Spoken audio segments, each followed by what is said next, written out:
중국의 노골적인 대한민국 견제가 또다시 시작되었습니다. 그동안 웬일로 잠잠하나 싶었는데요. 심지어 이번에는 그 술수가 너무나 졸렬해서 경악스러울 정도입니다. 오죽하면 전 세계의 외신도 중국의 행동을 비난하고 있습니다. 얼마나 배가 아팠으면 자칭 대국이 되지도 않는 앙탈을 부리고 있느냐는 건데요. 이런 반응도 당연한 게 최근 중국은 아주 유치한 수작질로 폴란드의 한국 무기체계 도입을 방해하고 있습니다. 폴란드발 방산 수출은 총 금액이 무려 40조 원에 육박하면서 한국 방위산업의 새지평을 열고 있는데요. 이는 비단 한국에게만 이득인 사업이 아닙니다. 폴란드 입장에서도 이번 한국 무기체계 도입 사업을 국방력에 썩은 부분을 도려내고 환골탈퇴할 수 있는 천재일우의 기회로 여기고 있습니다. 이를 증명하듯 지난 10월 17일 폴란드 마리우스 부아슈차크 부총리 겸 국방장관은 사절단과 함께 한국을 방문하기로 계획했는데요. 이는 18일에 예정되어 있던 국방부 장관회담과 19일 개최된 K2 전차 및 K9 자주포 출고식에 참여하기 위함이었습니다. 한국과 폴란드 모두 국운을 건 대규모 방산 수출을 진행하고 있는 만큼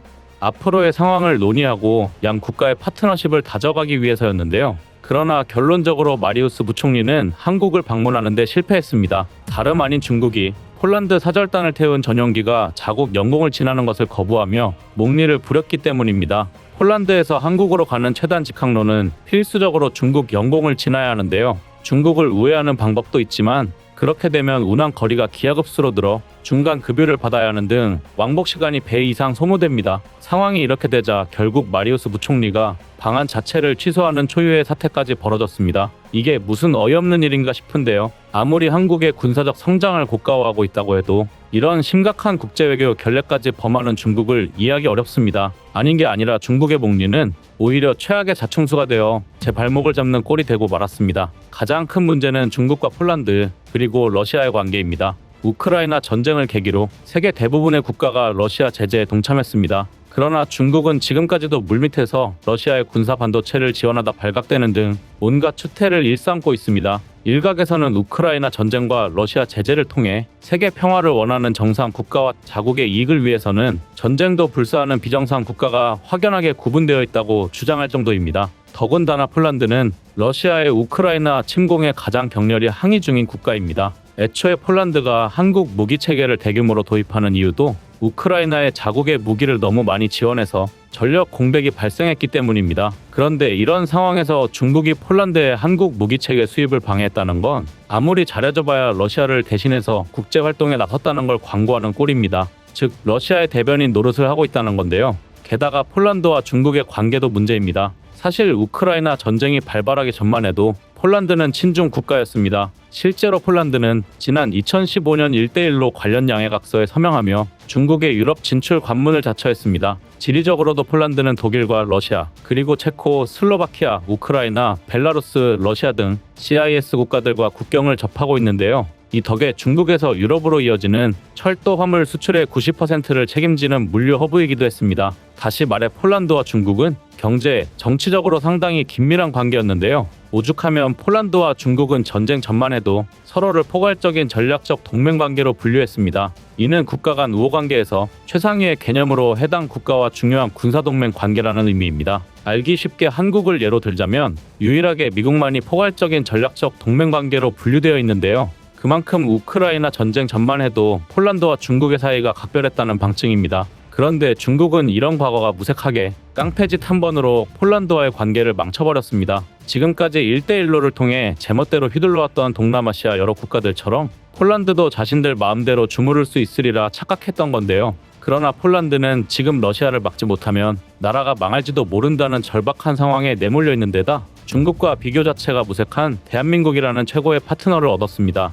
그리고 이덕인지 폴란드는 이참에 중국을 손절해버리기로 결심한 것 같습니다. 중국이 칠러 노선을 타든 말든 보란듯이 추가로 K39 천무를 무려 288대나 도입하기로 결정해버린 것입니다. 중국 입장에서는 대로 주고 말로 받은 격인데요. 결국 폴란드 마리우스 부총리의 한국 방문을 막는 결정으로 중국은 국제사회에서 단단히 밑보였을 뿐만 아니라 폴란드라는 경제, 군사동맹을 잃게 되었습니다. 오만한 중국의 작은 결정 하나가 감당하기 어려운 부메랑이 되어 돌아온 것입니다. 그야말로 국제 외교 역사상 최악의 나비 효과라고 부를 만한데요.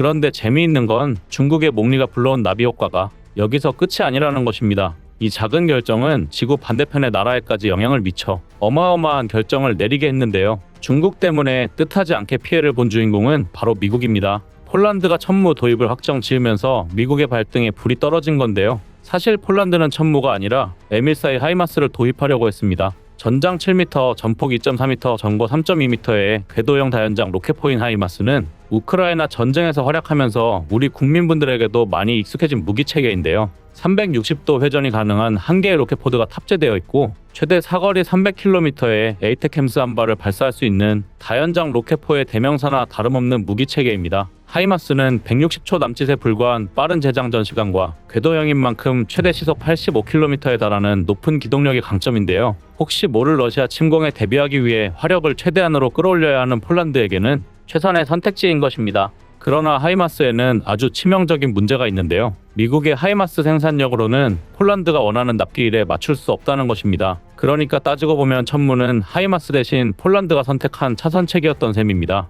지금 당장 도입할 수 있는 게 천무뿐이니 아쉽지만 꿩 대신 닭을 선택했던 건데요. 그러나 막상 천무의 카탈로그를 확인한 폴란드는 속으로 쾌재를 부를 수밖에 없었습니다. 닭인 줄 알았던 천무가 알고 보니 봉황이었기 때문입니다. 그도 그럴 게 천무의 스펙을 한마디로 종합하자면 하이마스의 업그레이드 버전이 딱입니다. 그만큼 천무와 하이마스 사이에 범접할 수 없는 차이가 있다는 의미인데요. 우선 크기는 천무가 전장 9m, 전폭 2.9m, 전고 3.3m로 약간 더 큰 수준이고 최대 속도 또한 시속 80km로 하이마스와 비슷합니다. 하지만 천무의 진가는 화력에서 드러납니다. 하이마스가 기동력을 위해 한 개의 로켓포드를 탑재한 반면 천무는 동일한 기동력을 보유하고 있음에도 360도 회전 가능한 로켓포대를 2개 탑재하고 있습니다. 아주 단순한 계산으로 동일한 조건에서 하이마스보다 2배 강력한 화력을 투사할 수 있는 것입니다. 다만 한 가지 단점으로는 아직 에이테캠스와 동일한 성능의 전술 탄도미사일은 발사할 수 없다는 건데요. 그러나 이마저도 600mm 고경의 KT즘2를 개발 중이므로 곧 해결 가능한 단계입니다. 그리고 당연히 로켓포대가 2개니 에이테캠스급 화력도 2배인 건데요. 심지어 이처럼 성능은 더욱 우수한데 가격까지 훨씬 저렴하니 폴란드 입장에서는 차라리 하이마스 대신 천무를 도입한 게 기적과도 같은 전화위복이 되었습니다. 또한 한국으로서도 폴란드가 천무를 도입하기로 결정한 덕에 큰 홍보 효과를 누렸는데요. 전 세계 방산 시장이 하이마스를 대체할 수 있는 다연장 로켓포가 있다는 사실에 술렁이고 있습니다. 그리고 이로 인해 가장 긴장하고 있는 건 단연 미국인데요. 이를 증명하듯 하이마스 제작사 로키드 마틴은 월 생산량을 현행 5대에서 8대로 늘리기 위해 6,500만 달러, 하나 약 923억 원을 긴급 투입한 것으로 알려져 있습니다. 가뜩이나 성능 면에서도 밀리는데 생산량마저 따라가지 못하면 그동안 하이마스가 쌓아놓은 이름값이 무너질 수도 있다고 판단한 건데요. 하지만 소식통에 의하면 하이마스 생산 라인 증설에는 최소 수개월 이상 필요할 것으로 보입니다. 즉, 그 사이에 천무가 전세계 다연장 로켓포 시장에서 영향력을 확보하기 충분하다는 것입니다. 더군다나 폴란드가 러시아를 맞상대하기 위해 천무를 도입한 만큼 전세계 방산업계는 천무와 동유럽 다연장 로켓포의 성능 비교에 들어갔습니다. 특히 천무로 러시아가 자랑하는 BM-30 스메르치를 상대할 수 있느냐가 논의의 중점이 되고 있습니다. 전장 12m, 전폭 3m, 전고 3m의 거대한 몸집을 자랑하는 스메르치는 동유럽 무기체계답게 무지막지한 화력이 특징인데요. 300mm에 달하는 로켓을 무려 12발이나 탑재할 수 있습니다. 이는 천무가 239mm 로켓을 12발 탑재할 수 있다는 것에 비하면 분명한 장점입니다. 이렇게 구경이 다르다 보니 최대 사거리에서도 차이 나는데요. 전술탄도 미사일을 제외하면 스메르치의 사거리는 70에서 90km에 달합니다. 여기에 더해 러시아가 양산에 성공했다고 주장하는 최신형 로켓을 사용할 경우 사거리가 무려 200km까지 폭증합니다. 반면 천무는 239mm 로켓을 발사할 경우 최대 사거리가 80km 남짓에 불과합니다. 아쉽지만 화력과 사거리 면에서 천무가 약간 밀리는 셈인데요. 하지만 그럼에도 불구하고 다수의 군사 전문가들은 스메르치가 아닌 천무의 승리를 점치고 있습니다. 다름 아닌 속도 때문인데요. 일례로 스메르치는 화력은 강력하지만 한번 로켓을 발사하고 나면 재장전에만 무려 20분이 소요됩니다. 심지어 이건 완벽한 조건이 갖춰진 훈련 상황에서 측정한 시간인데요. 스메르치는 크레인을 이용해 일일이 수동으로 로켓을 장전하는 방식이라 우크라이나 전쟁 같은 실전 상황에서는 30분이 넘게 소요되는 일도 허다합니다. 여기에 비교하면 천무는 그야말로 번갯불에 콩 구워먹는 속도인데요. 천무는 재장전에 기껏해야 160초밖에 걸리지 않습니다. 더구나 천무는 완전 자동화 장전 시스템을 탑재한 덕분에 훈련 상황이든 전시든 구분하지 않고 언제나 동일한 성능을 발휘할 수 있습니다. 이는 포격전에서 상당히 중요한 차이인데요. 스메르치의 화력이 얼마나 강력하든 포병 전략의 기본은 히트 앤드 런입니다. 즉, 화력 전개 후 빠른 이탈이 가장 중요하다는 뜻입니다. 그런데 재장전에 30분이나 걸린다는 소리는 펀치 한 방 날리고 죽을 때까지 두들겨 맞으라는 소리밖에 되지 않습니다. 심지어 스메르치의 최대 속도는 시속 60km에 불과해서 도망치기도 어려운데요. 이처럼 천문은 다소 화력이 부족하더라도 절대적인 기동력 면에서 스메르치를 압도하며 우수한 평가를 받고 있습니다. 이는 비단 폴란드 등 유럽 국가뿐만 아니라 대한민국 안보 상황에도 상당한 이점인데요. 구소련의 무기 체계에서 상당한 영향을 받은 중국 또한 스메르치의 카피 버전인 PHL-03을 주력 다연장 로켓포 중 하나로 운영하고 있기 때문입니다. 다시 말해 폴란드와 러시아, 대한민국과 중국의 다연장 로켓포 대결이 본격적으로 시작된 셈인데요. 덕분에 폴란드와는 방산시장 파트너 관계에서 한 발 더 나아가 군사적인 동맹 관계까지 논의할 계기가 마련되었습니다. 적의 적은 동지라는 격언이 대한민국과 폴란드의 관계에도 적용되길 바라겠습니다. 이상 꺼리튜브의 두 번째 미션이었습니다.